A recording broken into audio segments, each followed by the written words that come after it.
Meteor, you have returned. Dare I ask how Ramu received your visit? I killed him. I killed him. He challenged you to a test of arms? Well, it is well, then, that you have some experience in such matters. The people of both Gridania and Little Solace will be relieved to hear that the Lord of Leven has accepted you as the Forest Champion of Peace.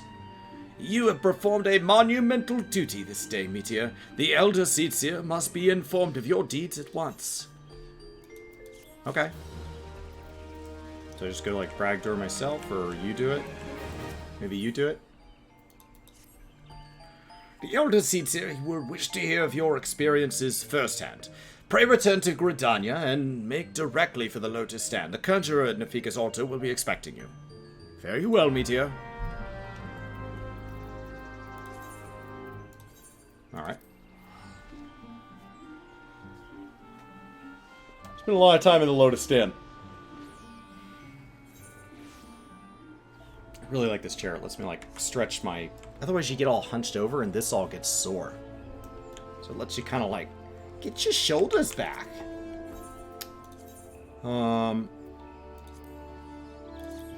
Just, like, feels nice to, like... Probably you should just be sitting like this in the first place, but it feels like I have to, like, pace my shoulders back to the chair to get it like that. It naturally kind of, like...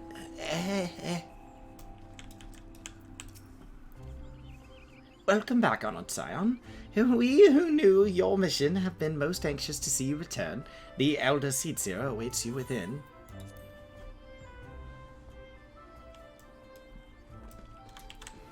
Okay.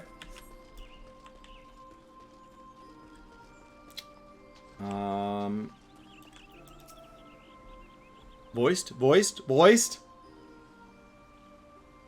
You are returned to us, dear friend, and none the worse for bearing the heavy burden which I did press upon you. Most glad am I of this. I am informed that your efforts to negotiate a peace with Lord Ramu ended in conflict. Pray tell me, what befell? He befell. Emphasis on the fell. Ramu made trial of you? Mm-hmm.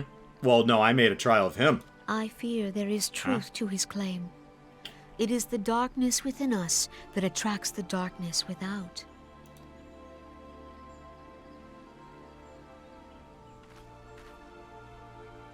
It cannot be denied that misfortune follows man.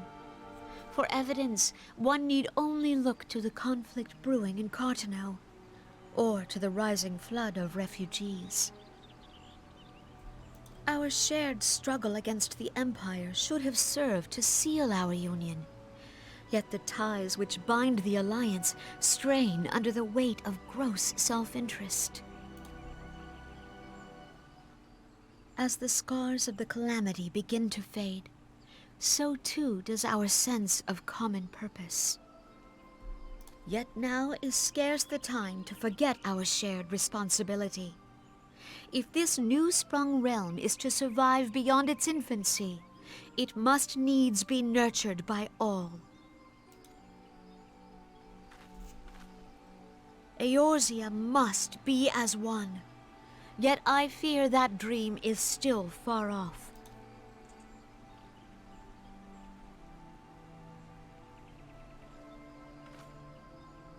On behalf of the people of Gridania and the elementals both, I thank you for all that you and your fellow scions have done. Full oft have I been compelled to look to you for aid of late, and offered all too little in return. As leader of this nation, I shall endeavor to prove a more worthy ally to your cause henceforth.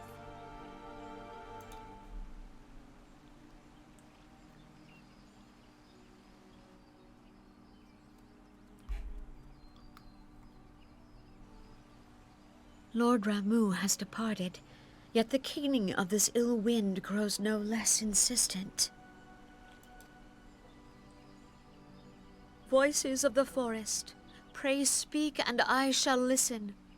What unseen evil begets this unease in my heart?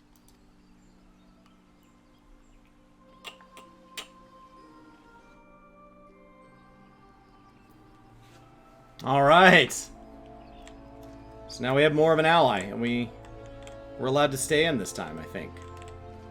No, kicked out. Kicked out. Always kicked out. Alan, welcome in. Did you miss Crystal Tower? Crystal Tower's tomorrow. We're going to finish 2.4 today. After doing 2.3, I have not done 2.3 is called...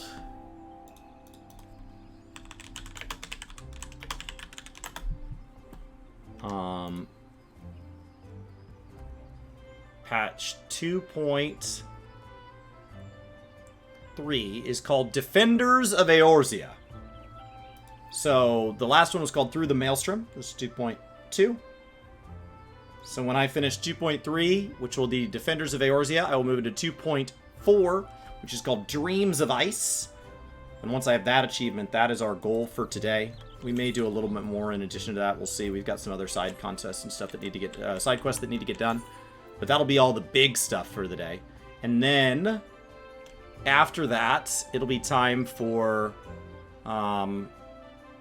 Crystal Tower. And we'll do Crystal Tower all the way through tomorrow after the podcast, just because I want to do it all in one sitting. And the podcast will be at 10 a.m., which is an hour ago, a little over an hour ago. Thus ends another daunting mission, eh, Meteor? I'd hoped Lord Ramu could be persuaded with words alone, but nonetheless, I can only admire the adroitness of which you responded to the Primal's sudden change. And it seems that Oriange too was pleased with the outcome. What say you, Meteor? Shall we gather back at the Rising Stones and ponder the lessons of the day? Yes. We shall, little man. Let's do it. Let's do it. Come on. Let's head back. I think the trial's the big part of the patch, so... unless there is... something else.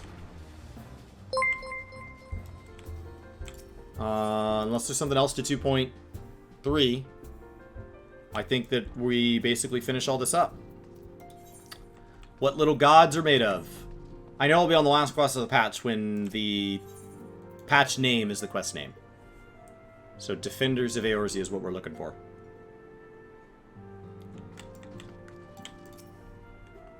Welcome back, Meteor. Word of your momentous encounter with Lord Ramu precedes you.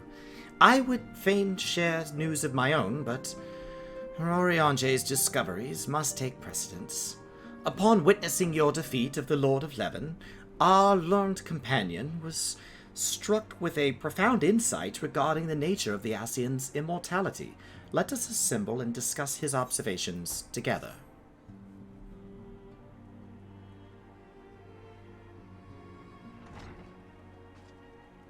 Well, come on in, guys. If everyone is ready, let us begin. Uh-huh. Oriange, the floor is yours.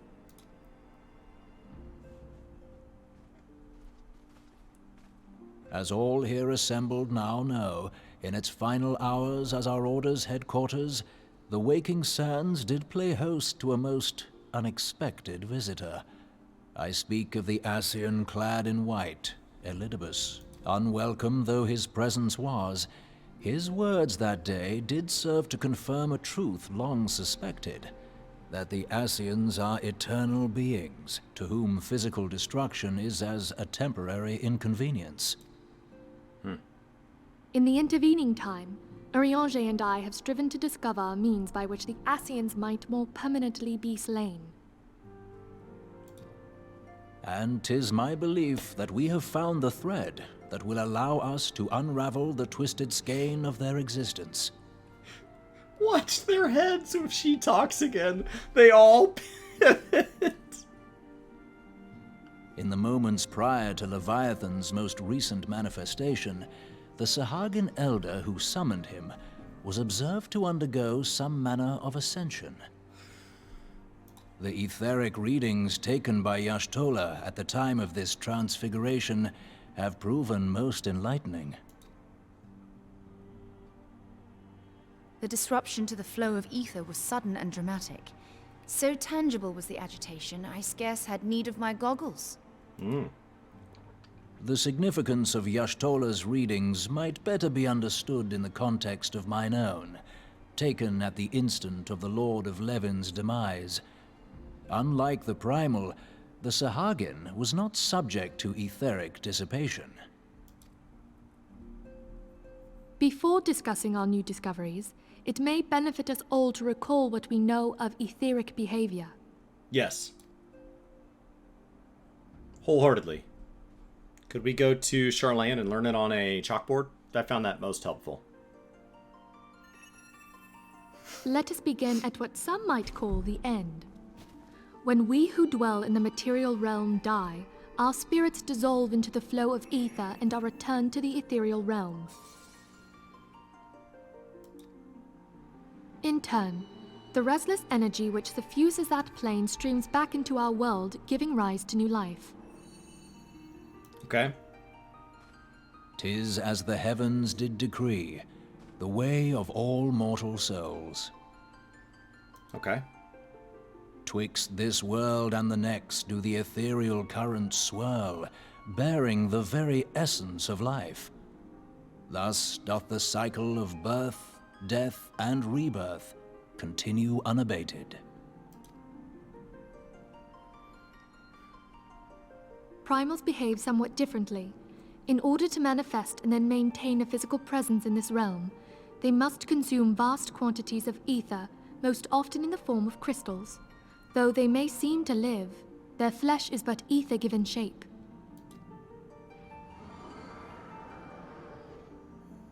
Thus, a defeated primal leaves behind no broken corpse. Rather, the essence of its form seeps back into the land whence it came, and the energy of its shattered spirit is called back to the ethereal realm.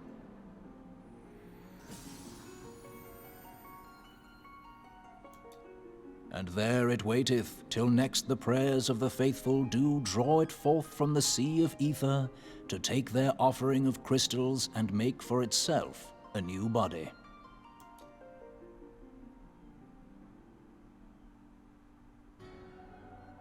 Which brings us on to the third group, the so-called Immortals.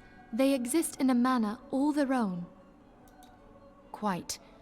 Even as the Sahagin Elder fell to the Admiral's musket shot, I witnessed the release of an ethereal cloud, which immediately took possession of a nearby minion. A soul that dissipateth not upon the death of the flesh. The secret of life everlasting, and in the claws of a Sahagin no less. But I wonder, what would happen to one of these obstinate spirits should there be no suitable host for it to claim? If mortal death entails a return to the ethereal realm, it seems doubtful that the soul of an immortal would venture there.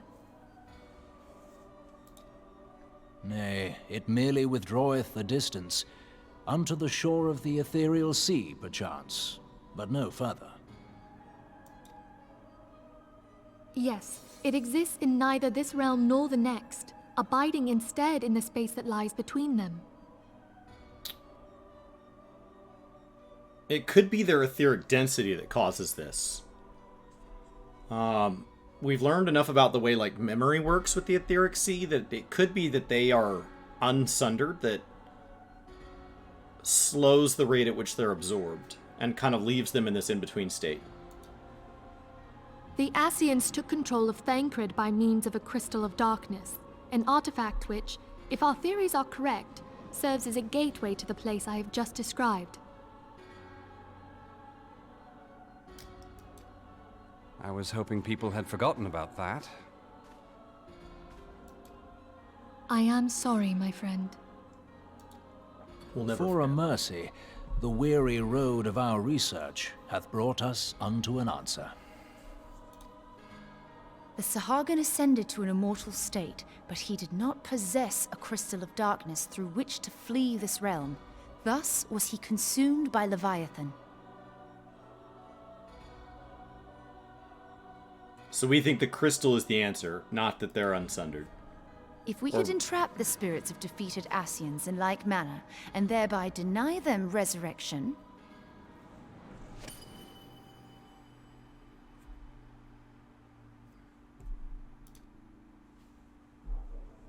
Or do we just not know how sundering works yet? Therein lieth the path to victory. Thou art most perceptive, my lady. Only when we have trapped the bodiless soul within an ethereal prison can we hope to defeat its unnatural constancy. Thus might even an eternal paragon be consigned to oblivion. These feats are, of course, far easier said than done. At present, we lack a viable means to entrap and extinguish an Asian soul. Yet, I believe it to be possible. The pieces of the puzzle lie before us.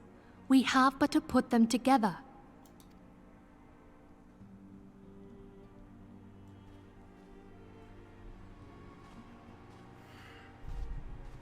I will depart at once to convene with the sages of Sharlayan. Together shall we divine the steps by which our goals may be achieved. Yeah, I've got some gaps in my knowledge between here and 5.0. I have the utmost faith in you, Archon.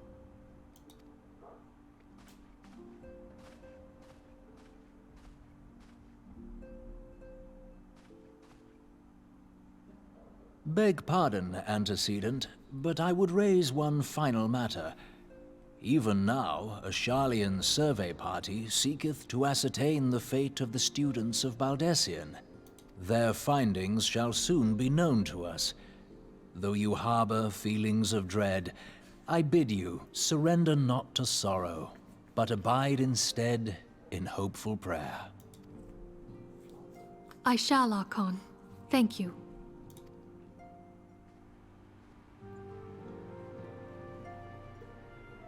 I have questions.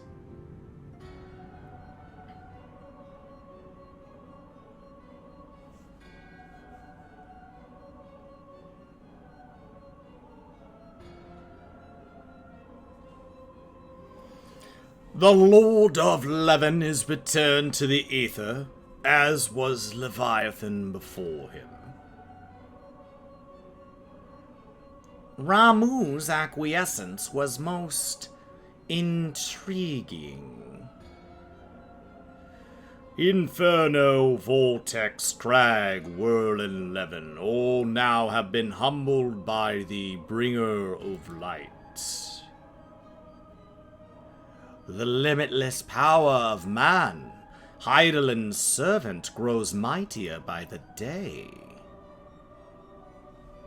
Yet he prospers at great cost to his mistress, whose strength is all too finite. 7 times have the masses survived the rejoining, but their souls are grown weak and wane. Yet, even as it innovates, the ardor empowers our master. All that remains is to nurture the strength of the gifted, to forge the final key. And that is the task to which we bend our very effort.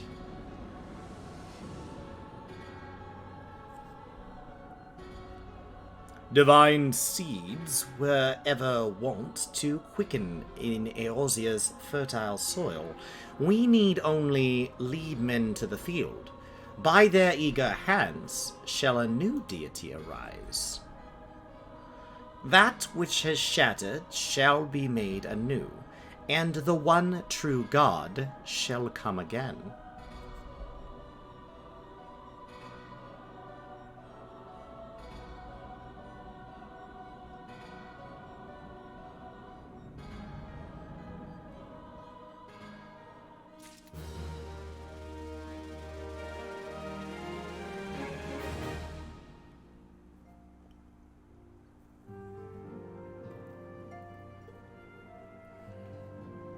I have a lot of questions about that.